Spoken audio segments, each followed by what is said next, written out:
This episode of Stage 9 is brought to you by Audible.com, offering more than 180,000 titles for smartphone, tablet, and desktop. To get a free audiobook of your choice and help Trek FM at the same time, visit audibletrial.com/trekfm. And also by Enterprise in Space, an international program of the nonprofit National Space Society. Find out how you can help science and education and become a virtual crew member aboard the NSS Enterprise Orbiter by visiting enterpriseinspace.org. And if you want to join the conversation and share your thoughts on this episode, join the Babel Conference, our listeners group on Facebook. Just type BABEL into the Facebook search field. We look forward to seeing you there. You're listening to Trek FM.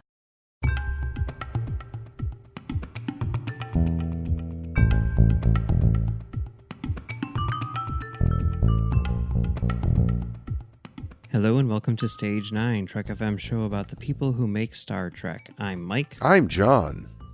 And today we are going to be continuing our look at Quentin Tarantino's filmography with what he considers to be the fifth film by Quentin Tarantino, Death Proof. Yes, Death Proof.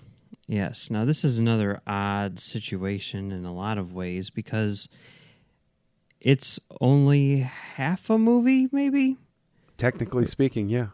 Originally, this movie came out, it came out in April of 2007 as half of Grindhouse, which was a film, I guess, one film in which Robert Rodriguez directed one movie, Planet Terror, and Quentin Tarantino directed the second movie in the double feature, Death Proof. And in between, there were trailers for fake movies directed by various people, and the idea behind it was to recreate the experience of going to a grindhouse cinema in, say, the 70s. Mm-hmm.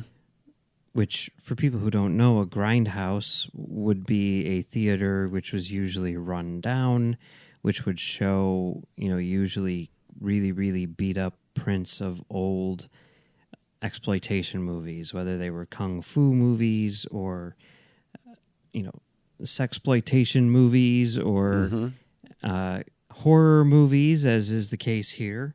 Yeah. And usually the quality was not tremendously great, and these were the movies which Tarantino and Rodriguez grew up on, the experience which Tarantino and Rodriguez grew up on, and they loved it and wanted to recreate it for modern audiences. Yeah.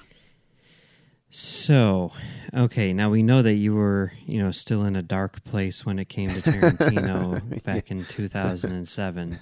So, I mean, what about Robert Rodriguez? Now, we talked about Rodriguez before with Four Rooms, and Rodriguez and Tarantino are kind of like brothers in filmmaking. They came up together like the same year. Tarantino had Reservoir Dogs on the festival circuit at the same time that Rodriguez had El Mariachi, and because of that, the two of them have kind of like become a team along the way, and this was their chance to sort of team up again. Now, just the year before, 2 years before, Rodriguez had released Sin City, and Sin City was interesting, in relation to this series in that the special guest director was Quentin Tarantino. Essentially, Rodriguez had started making movies digitally, and Tarantino was very much still in his film world, and Rodriguez was trying to convince him that digital was the way to go. So in an effort to convince him, he let Tarantino direct one scene from Sin City. It was the scene with Clive Owen and Benicio del Toro in the car. Mm-hmm. So did you see Sin City in the theater? I did not see it in the theater. Okay. There's a big key difference here, because in 2007 I became a dad. Okay. Prior to that, I had gotten married, etc., blah, blah, blah, blah. So life changes considerably over this span of time here. And as a result, as I recall, at least where I was, Sin City was not an easy movie to get to in the theater. It was one of those things where enough was going on in my life where it came and went before I had the opportunity. I'm a big comic book fan. I'm a big Frank Miller fan. And so regardless of who was directing it, it was going to get me in the theater. But it failed to just because timing wasn't right. And so, I had nothing against. Like when I eventually saw Sin City on home release, I was like, wow, I really, really liked it.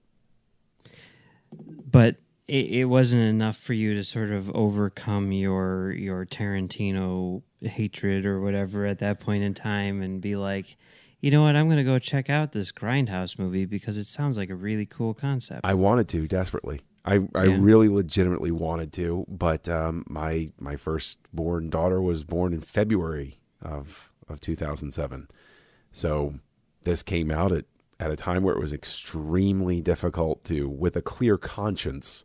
Like I'm pretty sure that if I had pushed it, I'd been like, yeah, I'm going to go out to the movies tonight for 3 hours and go watch Grindhouse. But in the back of my mind, the whole time I would have been like, because I'm a colossal jerk who's very self-centered right now. So I had to let it go. So did you see it in the theater? Yeah, I did. And for me, it was kind of a really big deal. In addition to being like a Tarantino movie coming off of Kill Bill, right? It's also a Rodriguez movie coming off of Sin City, which I absolutely loved. And then the concept for it, it's like it's a double feature, and there's going to be all these fake trailers, and it's going to have like film scratches and everything, and it's recreating an experience, that time has forgotten. Like that was really appealing to me, especially since it was sort of like a presentation of presentation. Yeah. And at the time I was a projectionist, so I was super curious to see what this would be like, and I was also looking at it with a very critical eye as a projectionist. I imagine in the same way that doctors look at doctor movies or whatever, and seeing what makes sense, what doesn't, what's accurate, what's not. And because of that, I was really, really super duper looking forward to it. And, I saw it, and then I actually ran it, as a projectionist. And it was a pretty cool experience all the way around, I have to say. Yeah. But, yeah, okay. So there were the two movies put together. It was this whole experience. It was a really big deal. Everyone thought this was box office gold because Tarantino had just done Kill Bill Volumes 1 and 2, which were both very successful. Rodriguez had just done Sin City, which was very successful 2 years before, and that came out on Good Friday of 2005. So I think kind of like piggybacking on that movie's success and everything and sort of trying to find the formula that worked, they decided to release Grindhouse on Good Friday 2007. And everyone thought this would be a massive hit, even though it was 3 hours long. And the reality of the situation was that no one went to see it. Yes, I seem to recall that it had a fair time finding, or a fair amount of trouble finding an audience. So yeah. It bombed bad. And as a result, instead of planning like, oh, what's Grindhouse 2 going to be like? Who are we going to get? Because the idea was to maybe take a couple of these fake trailers and turn them into real movies, give other people a shot at directing, and make it like a franchise. They had big plans for Grindhouse. And, after opening weekend, they were like, okay, maybe we need to start rethinking these things. And one of the things which had always sort of been intended was to eventually split the movies up and release them as extended cuts, because since the movie is a double feature and you need to keep it down to 3 hours, that means you need to keep both of these movies essentially to under 90 minutes. Yeah. And both of them sort of were built to be longer. I mean, Tarantino, as we all know, he's not exactly brief when it comes to filmmaking. That's true. That is very true. So, as much like with Kill Bill: The Whole Bloody Affair, a couple of years before, when the Cannes Film Festival was held a month later, Tarantino debuted the feature film director's cut kind of thing, whatever, the single, movie cut of Death Proof. And people liked it, and the strategy became sort of like, it's no longer Grindhouse, now it's Planet Terror and Death Proof.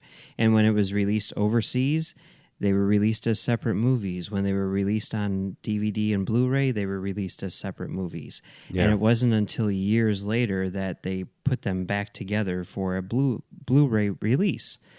So, okay, you saw it originally on home video, as separate films. Which one did you see first? I didn't see Planet Terror for the first time until last year, actually. So when I was given the choice, Road Diverges in Two Woods, and I went straight for Tarantino, and I said, yeah, okay. Because I'd actually heard from a couple of friends who did manage to see Grindhouse. They said, oh, Death Proof's the better movie. You should watch that one. If you got a choice, choose that one. I said, okay, I'll choose that one. And it underwhelmed me a bit, because I think that the individual release is a bit long in the tooth. The joke goes on a little bit too long. And I don't mean to say that this is done as a joke. I think that one of the beautiful things about it, one of the things that sets this apart for Tarantino, is that he's not just paying homage. Like, I think that there's an identity difference between these two films. As much as I love Planet Terror as its individual, Planet Terror is basically a long gag. It's somebody directing something in the style of something. Whereas Death Proof plays as, what if Tarantino were a director working in these low-budget type of situations back then? Like, it's almost like a thought experiment of what would it look like if Quentin Tarantino's career had occurred in the 70s. And I think Death Proof is what you get, and I think that's the real slick brilliance of it. So for this, for the first time I watched Grindhouse. I got the Blu-ray and I watched them back to back. So I would urge everyone to watch the Grindhouse version of Death Proof as opposed to the individual cut of Death Proof in this case. Well, so you saw it in the theater. You have a completely different experience. Like, when you came out of the theater, did you have a clear favorite as to between the two of them? And then when they did their individual cuts, where did you end up? When I came out of the theater, I mean, I loved both of them. And more so than that, I loved the overall experience. I loved Grindhouse as a complete work, I guess, Mm-hmm. And I do think that they definitely had different styles, like you were saying. I mean, like, I was thinking about this today. I really get the impression that this was Tarantino's idea to begin with, for one thing, because you heard him talk about Grindhouse movies a lot in the years leading up to this. I mean, he talked about how, Kill Bill was an homage to Grindhouse movies and everything. And I feel like he said, hey, wouldn't it be cool if we recreated this experience? And he described the experience to Rodriguez, who maybe had some sort of tangential, knowledge of it, but probably didn't sit through these double features in the same way that Tarantino did. That would be my guess. And Tarantino was like, yeah, that's a good idea. Let's do that. And when Rodriguez went off and made the movie, he said, okay, I'm going to do this thing in this style, just like Tarantino said. I'm going to make one of these movies. But when Tarantino came to do it himself, he was sort of like, I'm striving for something more. It was almost like Tarantino came up with the rules but didn't play by them, Yeah, I could see that. Yes, absolutely I can see that. Yeah. So, I think that in a lot of ways, Planet Terror is a lot more fun. Planet Terror, I think, maybe has some more cohesion in terms of its narrative and everything like that. And I also think that it works better in its short form because I think that Rodriguez is someone who can understand, I need to hit an hour and 20 minutes, I can do that. Whereas I think Tarantino's take with Death Proof was really like, I'm going to make the movie I want to make, and then I'm going to cut it down to whatever I have to cut it down for, and then I'll be able to release the, director's cut by itself later on, which he even said. He's like, cutting it down was really hard, but, knowing that down the road people would see the director's cut is kind of what made it palatable. Whereas I get the impression that with Planet Terror, like, Rodriguez made that theatrical cut, and I really kind of think like he stuck stuff back in order to extend it, and not necessarily because he thought he was making a better movie that way. And because of that, because of those two philosophies, I think when it came time to release the DVDs and everything, Death Proof came out first, like a few months before Planet Terror. Same thing, I think, with the theatrical release overseas when they released it as just one movie, because Tarantino had that extended cut done, whereas I don't think that Rodriguez was ready for it yet. He just, because that's not what his focus was. So, definitely different approaches. In the end, I think that Death Proof is the better movie because I think that it is trying for something more, and I think it's succeeding. But like back in 2007, when I made my top 10 list, like Death Proof was number 1 and Planet Terror was number 2. Okay.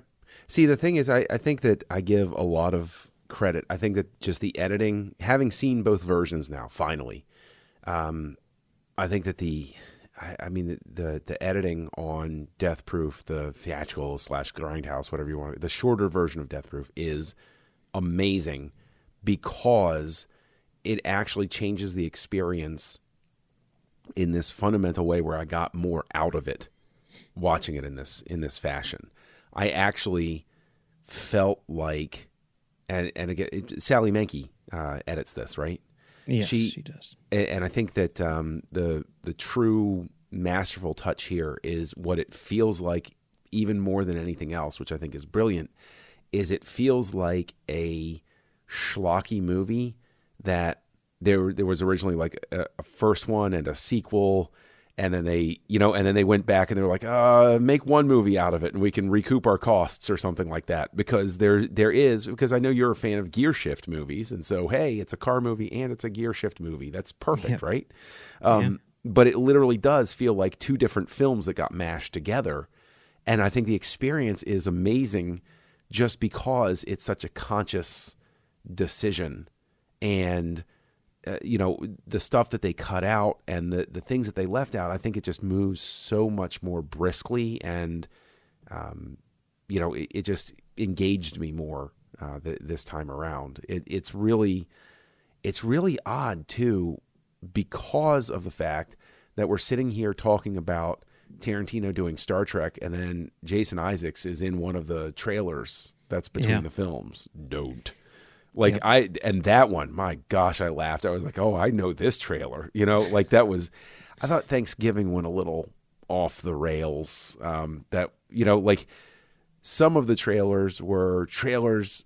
Yeah, okay, I could seeing this and this feels right. And then the other ones were sort of like Planet Terror, where it was like, okay, this is in the style of the way you do. It's like, it's the knowing joke versus the artistry sort of approach to it, I guess. And I think that just, speaks to the difference between the two halves of Grindhouse here. But yeah, I mean, I remember seeing the director's cut, the extended cut of Death Proof, and my whole impression of it was, this is going on too long. This is just not playing particularly well. And I thought also that the way that the color changed in the one, that they have that one switch where it goes to black and white, that didn't feel genuine. And but although I know that like Tarantino, they physically scratched the film for Death Proof, whereas Rodriguez was. And the thing is, I'm purposely going into this because I've heard you talk about the inaccuracies of Planet Terror's film damage before,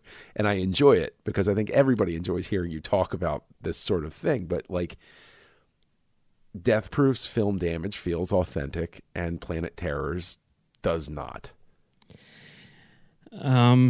Okay. Well, here's the thing, right? Okay, here's the thing. Here's me putting on my projectionist hat. And this is the thing that, okay.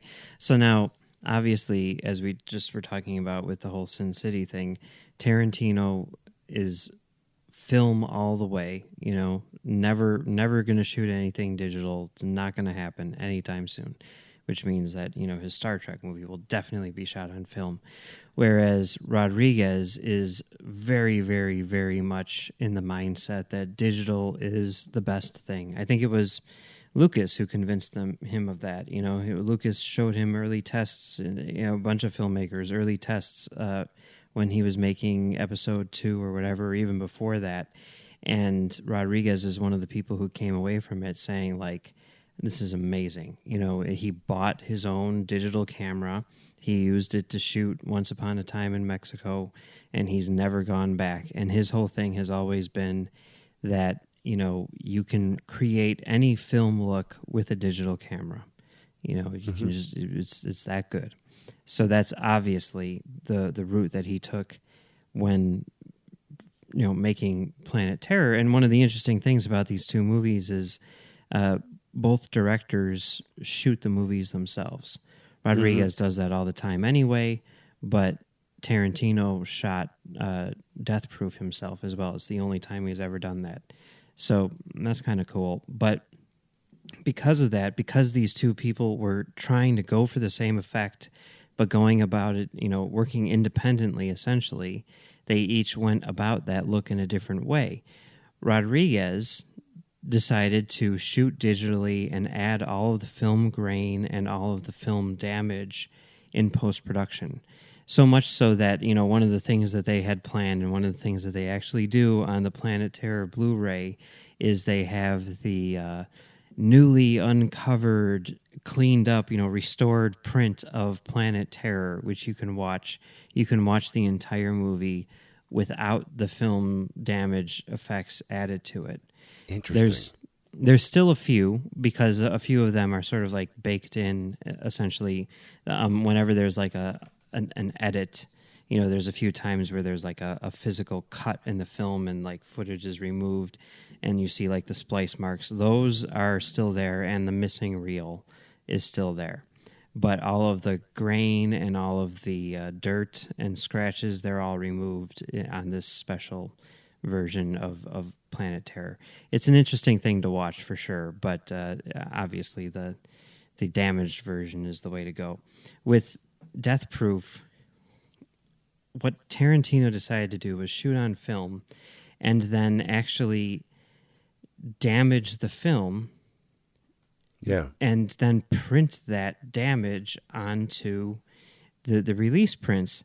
Now, I can tell exactly what he did by looking at it, and it drives me up the wall because, like you're saying, right, like it does look like real damage, and it is real damage, but it's not anything that damage caused by a movie theater would look like. Okay. So let's just go back to Planet Terror for a minute. Like, the damage in that is actually pretty good. The dirt looks like dirt. The scratches look like scratches. The edits, like the little like missing footage that's like cut out and spliced together. The effect is fine, although the effect is done for effect and is very convenient as to its placement. And also the thing that no one ever takes into account whenever they have that sort of like splice of missing footage where the film essentially skips. No one ever takes into account the fact that the picture and the sound skip at different points, because basically you've got sound printed on the side of the film, and as the film is going through the projector, it goes through the lens first, but the optical reader for the soundtrack is below the lens. So the film, the sound is actually printed like, I forget what it is, like 20 frames above the picture, essentially. Mm-hmm. So what you do is you see the visual splice on the screen, and then like a half a second later is when you hear the pop, or when the sound is missing, correspond. Anyway, that's just whatever. It but there's that, so it's convenient. Like, you'll see on prints or whatever that are damaged, you'll see black dirt or black scratches, and you'll see white dirt or white scratches, and those are caused by two different things essentially. Like, if you see the black dirt and scratches, that's caused by dirt on the print itself, usually caused by the projectionist, caused by the movie theater. Whereas if it's white, that means it was done at the lab. So very conveniently, this was printed at a very dirty lab because most of the movie takes place at night. So there's a lot of white film damage. And when you see those white, scratches and those white specks of dirt, that means that, it was caused at the lab. And you always see the white stuff during dark scenes, and you always see the black stuff during white scenes, and whatever. So I can forgive that because whatever they wanted to read and, all that stuff. With Tarantino's, they're all actual real damage. However, I think what he did, I'm 99.9% positive what he did, was he took the work print of the movie, which is going to get banged around, it's going to get thrown, because essentially, before you would actually be editing the film together, manually. Now you do it digitally, but you still assemble a print in order to view. And the thing which really strikes me, the thing which is very, very obvious on this is there are splicing tape in between almost every single shot, or sometimes in the middle of a shot. And that's because the individual shots are physically spliced together with tape. Mm-hmm. Projectionists will splice that stuff together. That's what happens, like when they're splicing reels together, or if there is damage and they need to repair the film, that'll happen. It's not going to happen in between every single shot. And it annoys the crap out of me because it has no relation to reality in that regard. That really bothers me. And the other thing that really bothers me in both of them, a lot, a whole bunch, is the whole missing reel thing, which luckily is gone from the extended cut of Death Proof, which is, I think, if for no other reason, Death Proof is a better movie because, as the extended cut, because there is no missing reel thing. But it's there in Planet Terror, and clearly it was there for dramatic effect, or in this case comedic effect, where that's the reel that essentially what they're saying is 20 minutes of the movie is missing, and right. We leave on a love scene and we come back on the building on fire, and all of the questions which have been sort of secretive throughout, they're all revealed, and we never actually get the answers to any of these things, all that stuff. But it annoys me, because especially since it says missing reel, sorry for the inconvenience, theater management, or something like that. That, I think I know where that comes from too. Listening to Tarantino talk, he talks about how because he's a collector of prints, right? And occasionally he'll buy a print which is missing a reel. And he said with one movie he was watching it or whatever, and it was missing a reel, and he realized that particular movie played a lot better with those 20 minutes gone, and he thought that was a cool thing to put in there. That has absolutely no relation to anything in reality. There is never, ever a movie which just plays an incomplete print, because a reel is missing. They don't have snipes that say reel missing, sorry, theater management, or anything like that. It drives me up the wall because it is so inaccurate that it really does strain any sort of credibility. It would just jump to the different scene. If you couldn't detect. I actually remember one time when Return of the Jedi was re-released in '97, seeing it at a theater in the DC metro area that was everybody loved to go to it. It was the Uptown Theater. It was old school, the giant screen. It was an old movie palace type of place. I think it's still there, but I'm sure it will be till the end of time. But we went to Return of the Jedi. I went with a couple of friends from college, and we're sitting there and we're watching, And because, of course, I know Return of the Jedi, like it jumped from them getting on the speeder bikes to it just jumped to Admiral Piet on the bridge during the battle.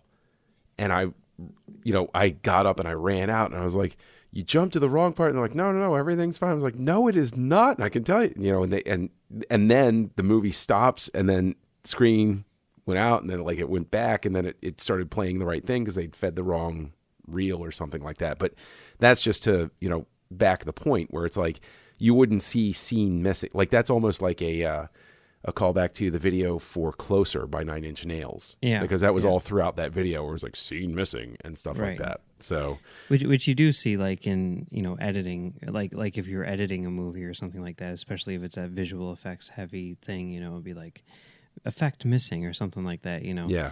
But not in an actual theatrical presentation. But I don't. That's the one thing which really, really bothers me. The other things I can kind of forgive, but with Death Proof, there's also a weird thing which Tarantino does, where that first half, with the first set of friends, that's all scratched up and everything. But as soon as they, get to Tennessee and we get into the second half with the second group of friends, then the picture is absolutely pristine. Yeah. And that's what I think is, whether it's intentional or not, it winds up feeling like, a producer had, I have these two movies that nobody wanted to see. Put them together and we'll have one movie that people can go see. And I don't have to spend money on another movie, like it's, I think that's the effect that winds up being created. And it works. And what's interesting too, and I was thinking about this while we were rewatching Kill Bill, and we're sitting here watching Death Proof and Jackie Brown and everything like that. I think that there is, for Tarantino fans or for people who are fans of film that isn't necessarily the mainstream and everything. Of course, a big matter of discussion is, about, more female heroes and stuff like that. Fair, valid discussion. You need to expand the focus in mainstream entertainment and stuff like that. But I think that sometimes there can be a really weird warping effect for people who watch Tarantino films or other films where there are a lot of strong female characters, where the women do win, where the women are smarter, where the women are, genuinely interesting and well-written characters. I think it winds up being a weird warping effect in the conversation, because you wind up, when you hit this conversation with people where they say, where are the strong female characters? You have in your brain, well, aren't you watching Tarantino? And so it winds up being, I think, a weird sort of spin in the brain at times to not be able to realize that, like, your film experience, thanks to filmmakers who have been doing it, can sometimes be skewed. And do you get what I'm trying to go for on that? Yeah, I see what you're saying. I think, like, when I, back when these movies were coming out with, Twitter not existing and all that stuff, it was something which I hadn't ever really thought of. There was sort of the idea that, like, there's these movies with these strong female characters, and that's certainly one of the things which really appealed to me about them. Something about them that appealed to me. But, obviously it's not the norm. It's something which most movies don't have. And I think about this all the time whenever it comes to, like, thinking about, like, best picture, Oscar stuff. And when I'm looking at, like, the best lead actor and the best lead actress, there's way more movies, that have, like, lead actors than lead actresses, in a sense. Yeah. And it's kind of cool that Tarantino has been doing this, and Rodriguez with Planet Terror as well. And, looking at these movies now, this time around, especially, I think, with all the talk about, how there aren't that many, female-centric movies, comparatively speaking, and everything like that, it is interesting. I'm continually impressed by how well these characters are written in these movies, and just sort of like the way that they're presented, which is not like, check out these awesome, women. It's just like, check out these awesome characters. Right. You know what I mean? Right. The fact that they're women is like incidental. Yeah. And I think it's really cool. I keep on thinking about, I always think about this, like Tarantino, he took a lot of grief from people back when Kill Bill came out because, he's like, someone said in an interview or something like that, like, what do you think about, kids watching this or whatever? And he's like, I think it would be good for if, girls especially, like young girls especially, went to see it because, it would show them, on equal footing with men and all that stuff. And people are like, what? You want, little kids to see Kill Bill? And he's like, yeah, why not? So I don't know if that's what your plan is with your parenting strategy or whatever, but I'm probably going to save the Tarantino Film Festival for later. But it is funny that you mentioned how he puts women on equal footing, because the foot thing definitely continues in Death Proof. Oh yeah, the opening shot. I actually chuckled this time because it comes up and it's like, yep, okay, there we go, we got the feet thing for sure. And I think actually.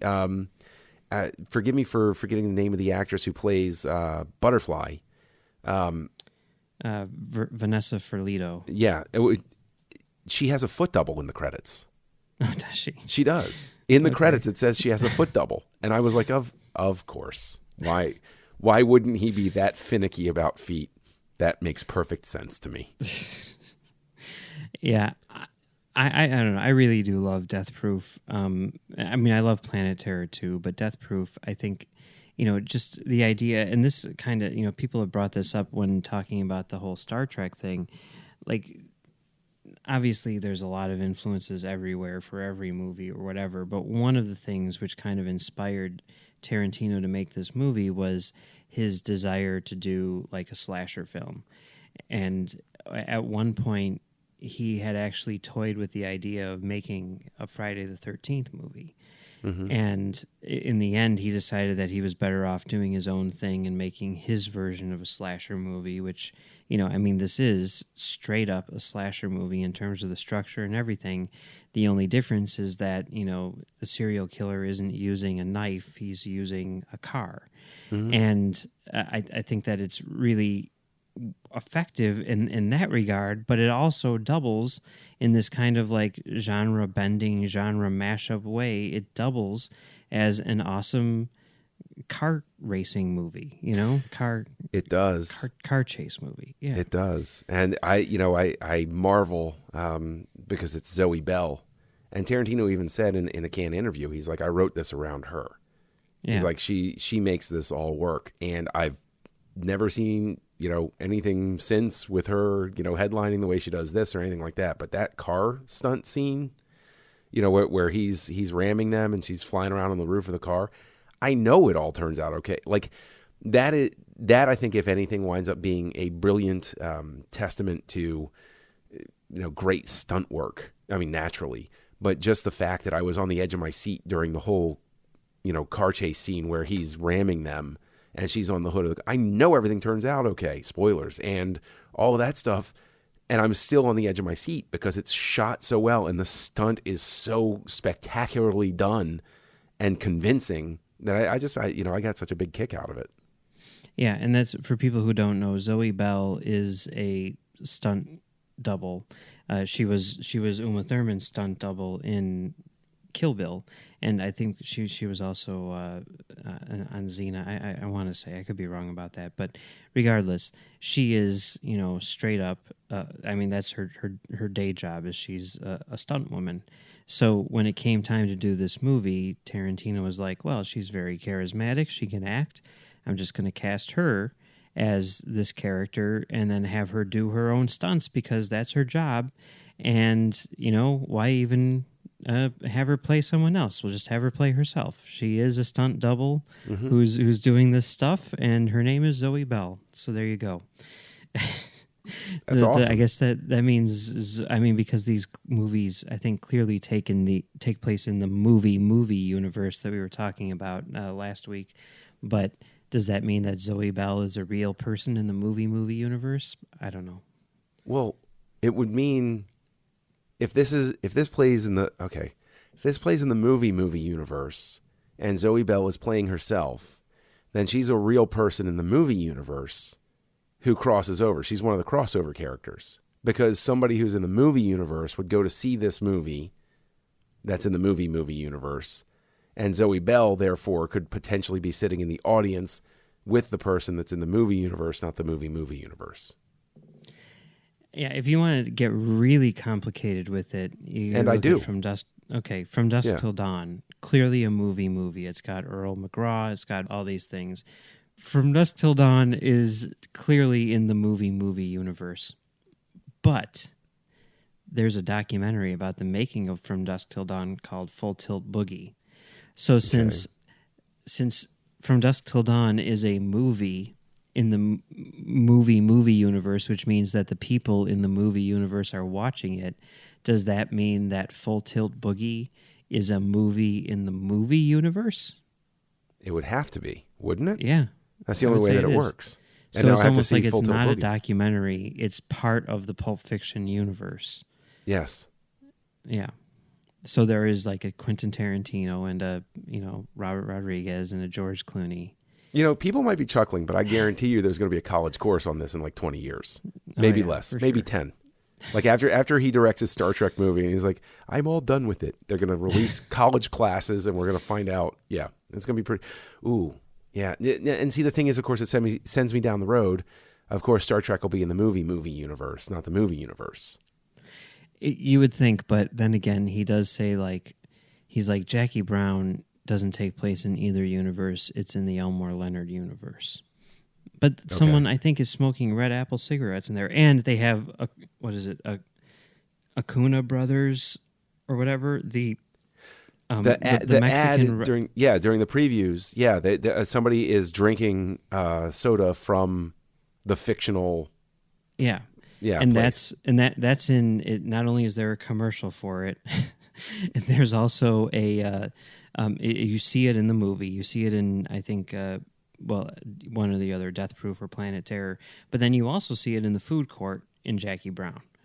So it's, I guess we'll see. But I guess advertising. It's kind of like, and then if you want to get really complicated, right? I mean, well, you could already say that Star Trek is in the universe because of the old Klingon proverb, but then you bring Slusho into it, right? Mm-hmm. So, which is in, it's in Star Trek 09. So then, does that mean Alias and Lost and Heroes and Chuck and all those other shows are in the movie universe? Right now, I'm just picturing, because my brain has sort of broken down, I'm just picturing a Klingon drinking a Slusho while smoking a red apple.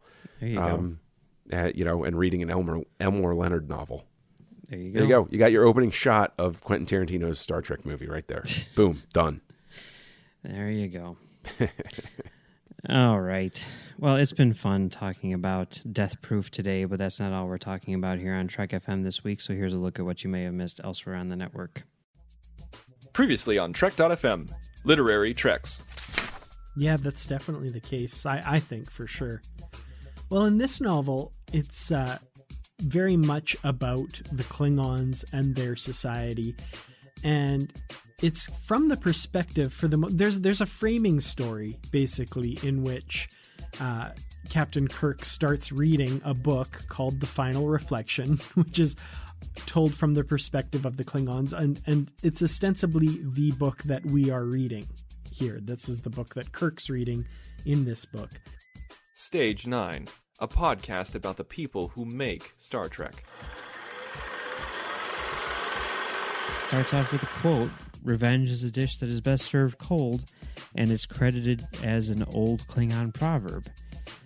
So, yeah, that means that Kill Bill takes place in the Star Trek universe. To the journey!